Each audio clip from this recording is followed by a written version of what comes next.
Now, I want to talk to you just for a moment about freedom, as it struck me that it's a theme that runs throughout the big stories on today's show. And of course, that's not really surprising, given that we're emerging from a time in which global governments reached into the minutiae of citizens' lives like never before. And now we all, I think, have an obligation to consider what it means to be free. As one commentator said, freedom is like fresh air and clean water. You do not notice it's gone. You do not notice it until it's gone. It wasn't something I thought about at all. I was a home-owning, working mum of three. I had nothing to hide, so what did I have to worry about freedom? And then in spring 2020, the government told me that I must be so terrified of a virus that I must stay in my house and not see my family. I really like my family, so if someone tells me not to see them, they need to have a very good reason. And it was soon obvious to me that the reason wasn't sufficiently dangerous and the lockdown measures weren't sufficiently effective to make any of their science-denying diktats logical. I then watched as we entered a period of tyranny by 1,000 cuts under the auspices of a crisis. The political notions of left versus right were ripped up to be replaced by authoritarian versus libertarian. I would go so far as to say moral versus immoral. Was it right to deprive a 103-year-old woman, a care home resident, from seeing her grandchildren? Of course not. It was cruel and nonsensical. But as the late filmmaker Albert Maysles said, tyranny is the deliberate removal of nuance.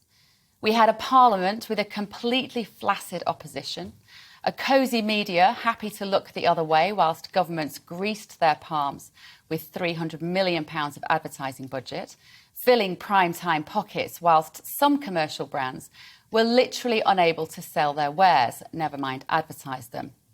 The Bill Gates and taxpayer-funded BBC became a government propaganda machine, allowing no dissenting voice. Doormat judges deferred to medical experts while turning a blind eye to perverse financial conflicts of interest. And the police force seemed pressured into becoming agents of the state rather than representatives of the public. In today's show, we're going to be looking at the Public Order Bill, which will further impose restrictions on minority voices trying to be heard. Few of us admire public schoolboys gluing their faces to pavements.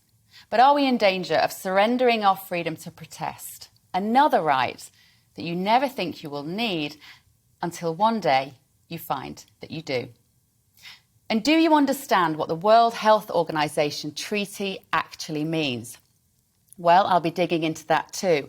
And believe me, if you didn't like the EU pulling our strings, just wait until the WHO rings the bell for the next pandemic and your democratically elected government potentially hands over all powers to global governance and a cast of protagonists ready to line their own pockets with cash.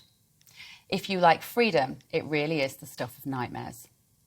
And what about the online world, a place which became a refuge for many freedom advocates to find each other during the pandemic? Well, the pending online safety bill will gag anyone who dares counter the next wave of groupthink. If you're already feeling that your freedom of speech is being choked, you really need to grasp the magnitude of what is coming next.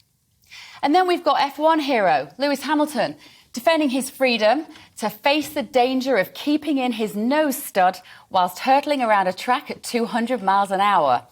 Principled stand against health and safety gone mad, or a sad indictment of masculine vanity 2022 style. What a time to be alive.